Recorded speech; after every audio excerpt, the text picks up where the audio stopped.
So this is the Q&A session, and so we're literally opening up to the audience. So does anybody have any burning questions which they have to that young lady at the front right there. If you can just say your name, maybe stand up and say your name. Say your name and what do you do? And we'll repeat it. Hi, so I'm Charity, and I wanted to ask June, based off of the last comment you made in your speech, you talked about rejection, and as part of your role, obviously, as a presenter, it can be really hard to get someone to do an interview and things like that.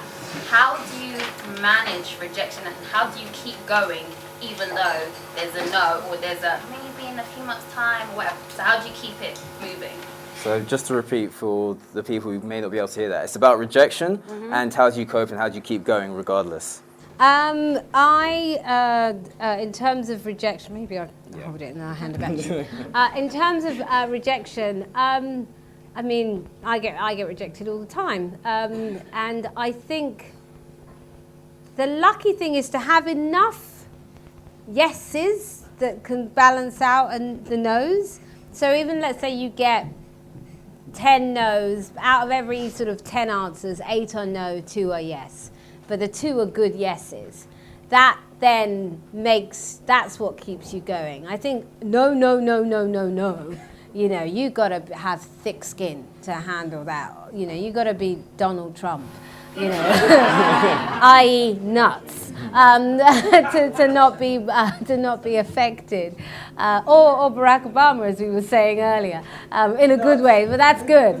That's good nuts. I think it's having enough yeses that make the no's not as bad. But also sometimes if you're getting no, it might also mean to try something else, you know. And in terms of interviews, there's no one that I really want to interview that badly.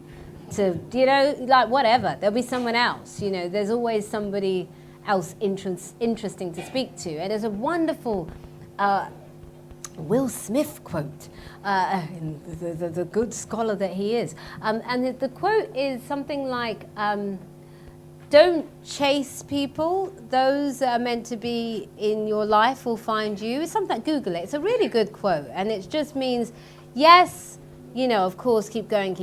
But if someone isn't getting you, sometimes what it will take out of you to still keep going after that person that doesn't want you is not worth it.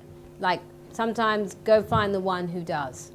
So one of the first questions from the audience was, what was your one big learn from your experiences, and that if you could go back or have that retrospect, what would you change? Yeah.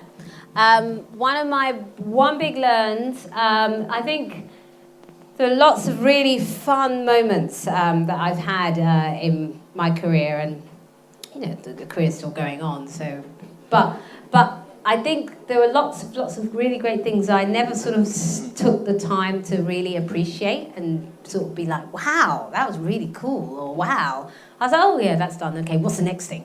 And I think that's one of the things that I suffer from, that sort of next syndrome. And there's something about actually sort of being in a moment and being really content and grateful for sort of opportunities. I think as I've gotten older, I'm a lot more grateful for stuff. You know, I was a bit sort of like, yeah, of course that should happen. And no one is, you know, guaranteed anything. So I think being grateful goes a long way. Also, I think one of the advice that I give young people, it's funny, I've just joined the board of a charity which is all about financial literacy for young people. You know, I didn't grow up in a wealthy family. And so, you know, I come from Walthamstow, and you know, East London, daughter of immigrants, darling. And I think when you're not from wealth, you don't grow up in a household that teaches you how to manage money. And I think actually if for whatever you want to do, it's really important to understand how to manage money. And also, so I know I've made lots of mistakes where money's concerned that I've sort of had to learn from. The great thing is you don't make them again, but for sure, I think for you guys while you're young, really start learning about, stocks and shares and be as interested in that stuff as you are about your creative, because without that, there is no creative, unfortunately. So I think that is really important. Great. Do we have any questions up top, just out of curiosity? Because I know there's a roaming mic up there. Oh, there is? So my question, June, was what was the thing that propelled your career the most? So what opportunity or part of your career that propelled you forward? Yeah. So what was the thing that propelled me? What opportunity? It was a sort of a couple of milestones. The first one was just work experience. I was lucky to do work experience at Kiss FM at the right time. They had just become legal. Which helps. They were more fun when they were illegal, actually. But yeah, they'd just become legal, but they were also new, which meant that everybody got a shot. So, I at the time was answering phones and also had my own radio show, and I was 16. So it's like, that could have only really happened at that time. That would never happen there now, because they're this sort of established entity now. So that was the first. Second, I think probably doing Channel 4, and I think I did an interview with Tony Blair. I think that took me in another direction, or allowed people to see a different side to me. And then I think now, definitely, my work with the Women's Conference, sort of the next phase of my career, I'm really sort of interested in business and growing a company and that side of things. I'll always present, I love it, but I think business is probably what maybe even excites me even more now. One more from the back as well. Hello, June. Hello. I can't see you, but hi.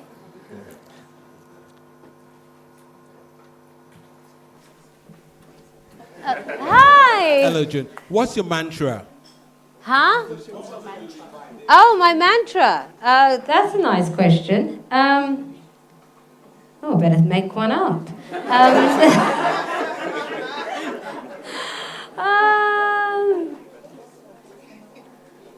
Probably the golden rule, actually. Do unto others as you wish done to you. I think that's probably my mantra.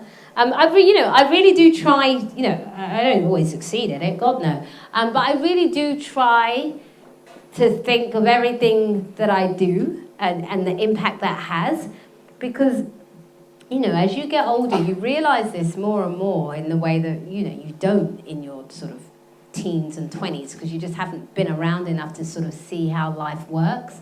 But every action, there is an equal reaction. So recently there was something that I'd done in 2004, and it came back around now, and thank goodness that it was okay. But my point is, there's no way I would have thought 11 years later the thing that I did then would be impacting me now. So I really do try and sort of think about everything that I do and the sort of the impact and also my intention behind it, because stuff really does come back around. That is true. And I just think as you get older is when you see that. Cool. I'm just going to go to that lady right there, yeah. You can go now. This is a question about mentors for you. We're not all young ones, we're probably similar ages, but I wanted to ask you if you've had a mentor throughout your career and if they've changed, and how you came about choosing who your mentor should be, and if you have one now.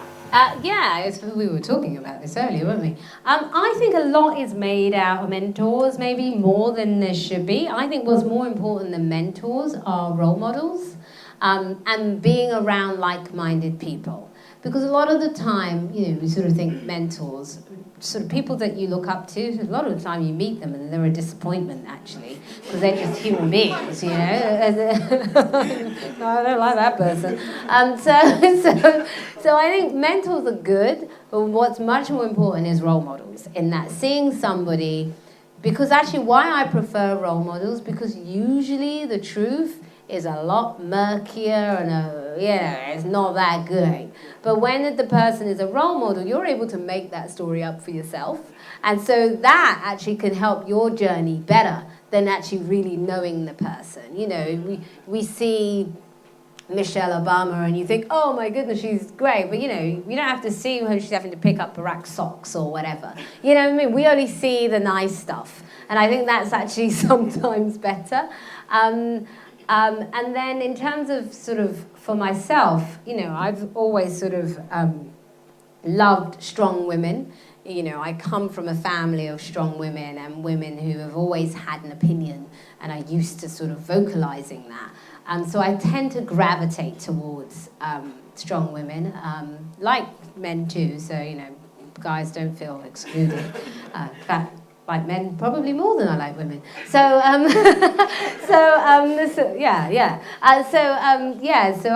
tend to sort of be inspired by strong women. There's an amazing woman who was around. She's an American woman called Claire Bouffe-Luce. And Google her. She's really cool. And she sort of got to the top of very different professions. She started out as a journalist. And became the youngest editor of Vanity Fair. This was like in the 20s, and she was 24. Then she went on to become a movie writer, then she became a diplomat and an ambassador. And she had a great career at a time when women had no options, because she really learned how to sort of navigate as a woman in a very man's world, in a real male-dominated society and industry. And you know, the obvious, you know, Oprah's, whatever, you know, I love them all. So I tend to... Margaret Thatcher, I mean, I do not agree with her politics at all, but I really love what she's been, at all, may I add, but I love what she's been able to achieve as a woman, and the fact that she still is the only one, which is quite sad, but yeah. Rose, you've got a couple from the crowd, so can you give us two in one go if possible? Okay.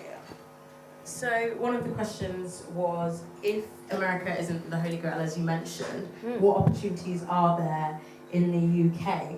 And also, what is your position on diversity within the industry, both in the UK and in the US? Okay. I don't think America is the Holy Grail, which is what we were talking about. I think actually Africa is the new Holy Grail. You know, it really is. I think Africa is almost like what America was 150, 200 years ago, whatever. You know, it's the gold rush. It's everything is at the start. And you have, for multiple reasons, a really young population, a very young population. And I think that there are so many opportunities there that, you know, you can look around and say, what do we have here that isn't there, that you could then go and do? And I have a lot of friends who have been very successful in the UK and the US, who are now going back and building these great businesses and great companies and getting involved in nation building. So, you know, you want to be in entertainment and whatever. If it's not happening here, you might be able to go and set up a channel there, as opposed to being an intern here. So I think be open to there's a world outside. In terms of diversity in the industry, you know, I've been in the industry over here for 20 years, and I have to say this is the first time in my career that I've seen the diversity conversation where I actually believe it. It's happened lots and lots of times, but it's always been lip service, and there's never really been any sort of action behind the words. And I think that is in part because there's a great man, and if you all can, tweet him here, so that he knows we are loving what he's doing. There's a great guy called Ed Vaizey, and Vaizey is spelled V-A-I-Z-E-Y, and he's the culture minister. And he really has single-handedly taken on the diversity fight and is forcing the networks to really do something about diversity. So there are conversations being had that have never been had before in this country. So tweet Ed Vaizey. He's an MP, he's a culture minister, and he's awesome. And I'm Labour. So for me to say this about a Conservative, you know he's awesome. So yeah, so please tweet him and tell him how great he is, and we love what he's doing. So I think there are lots of programs. BBC have them, ITV have them, Channel 4 have them about diversity. In the past, I would have said, don't waste your time. They sort of take people on and they never really get jobs. But actually, this go round, I would say apply for all of them, because they are now looking at a proper pipeline about how you get young people from diverse backgrounds into all areas within the industry, behind the scenes, in front of camera, etc., etc. Cool. One more. How did you go from, you said you started out in radio and then went into music, how did you go from that to actually fronting hours of live TV, and what sort of training did you have to put yourself through, did you have to do to improve and able to do something like that? Yeah, well, I, like I said, I started in radio, then I went into the music industry, and then because of Trevor Nelson, actually, I got a job on MTV. So I have to thank Trevor for that, because he's the one who suggested me. And so I got a job presenting the dance floor chart many years ago on MTV. And that show was pre-recorded. And then from there, I started doing a show on MTV called Select with Richard Blackwood, and that was live. So, and because that was cable, and I'd never done live TV before, the great thing about it was great practice, which I think is what's so sad about now, that all the youth shows are gone, all the youth channels are gone. So there isn't the obvious place to train where you can make mistakes. And you know, when I started on Select, I wasn't that good at all. So it was just practice. So by the time I got to sort of Channel 4 to start doing sort of national live shows, I had maybe had sort of 2-3 years under my belt. So I wasn't sort of making mistakes live on air. Yeah. So keep practicing. Yeah, it is. But to be honest with you, you know, in America, the shows I've been doing there have been pre-recorded. And I've just started doing live again. Now I'm back. I have to say I'm a bit rusty. Do you know what I mean? Like, it really is like, you know, driving or whatever. If you don't do it for a while, you can still do it. But you're much better when you keep doing live, yeah. And I prefer live than pre-recorded. Do we have any more questions at the back?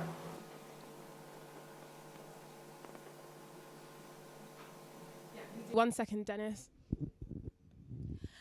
Hi, June. I just wanted to ask a question about advice for having longevity in your career, and how you stayed current and relevant, and what advice you would give to us. Depends what you call current. I think just being yourself, maybe, that helps. But, you know, hey, you know, there are a lot of stuff I do not know. And because I haven't been here for a while, there's so many new faces. I have no idea who they are. And they're like really big names. And so... yeah, I don't know how I answer that question. I think just being yourself, to be honest. And not being bothered about trends and all of that stuff. Because with any career, there are highs, there are lows, you know. And I think that makes things a lot more interesting. And allows you, you know, what I've loved about being in America is it's allowed me to be able to do other stuff that I hadn't ever done before. You know, I don't think if I'd been here that I would have set up the women's conference in the same way. So yeah, I think, but being current is also being flexible and trying new things too. How about one more question just from down here? Anyone? Your hand shot up quickly. Hello. Nice to see Say you. a bit about work-life balance. I mean, you seem to really push yourself quite hard. And Yes. I think there's kind of questions, particularly amongst you know, women as they're rising. I mean, I'm in science. I'm a neuroscientist. Oh, wow. How you actually kind of make that work-life balance, how you make the decisions, what kind of possible sacrifices you may have to make, either to your personal life or to your career. That was a great question.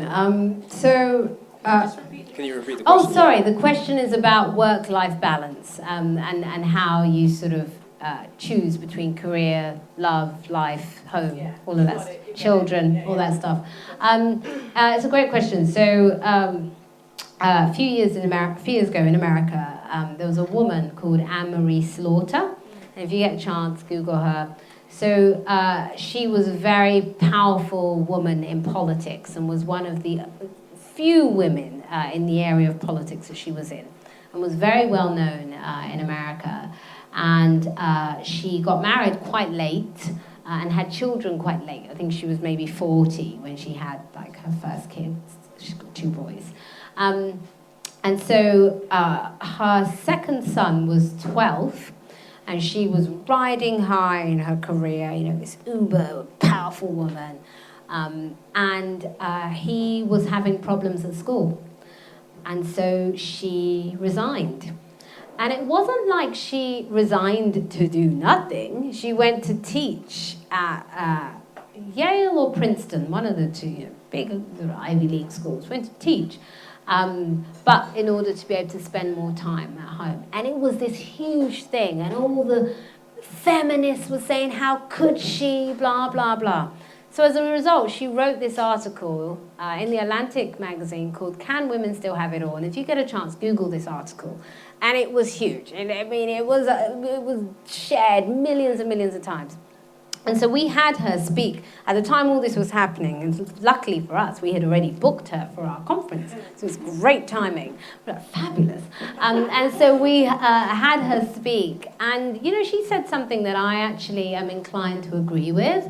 And she said, basically, women can have it all, but not at the same time. And, you know, you sort of have to be realistic. And I think this is probably symbolic of my generation in particular. You know, I'm in my late 30s, I'm 38. And I think that our generation was sort of led to believe, you know, you can do your career, and don't even worry about all of that family stuff. It's all fine. And I think what Anne-Marie said, which is very true, is if you want to have a family and you want to do it biologically, there is a biological clock for women, no question.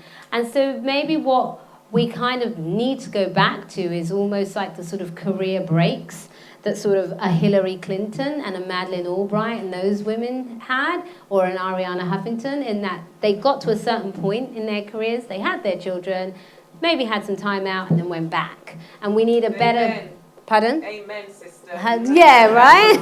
Just help me make up my mind. Good. Yeah, do that. I'm telling you, do that. So, and then maybe go back. And I think that we sort of, we're a bit deluded on this one. We have to be honest. And it's if you want that, it doesn't matter if you don't. If you don't, there's no problem. But if you do, if you want to have kids biologically, then that has to be something that is in your mind. Thank you. Yeah. I've just been told I cut someone off at the back, so that will be the one and last question. Yeah. Hi, do you have any tips on like how to do interviews and like keeping your interviewee engaged and getting like the best story?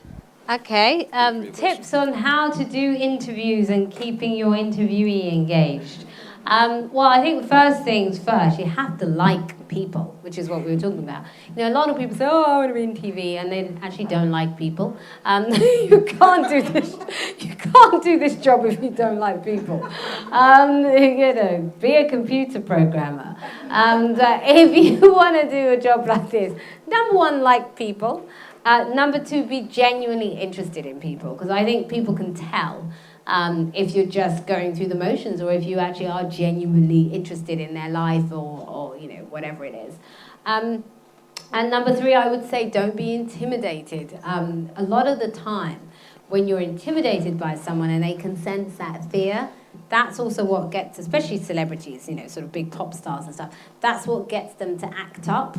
Whereas if they can tell that, you know, you're not that bothered, you know, you're genuinely interested, but you're not sort of sycophantic or whatever, that's usually when you get the the best out of them. Perfect. Well, thank you very much for that. So can we give June a big round of applause, please? I wanted to present that as a little token with our gesture of appreciation. Thank you. Thanks, Dennis. And I'd like to say, can we give Dennis and the team and everyone here in the library?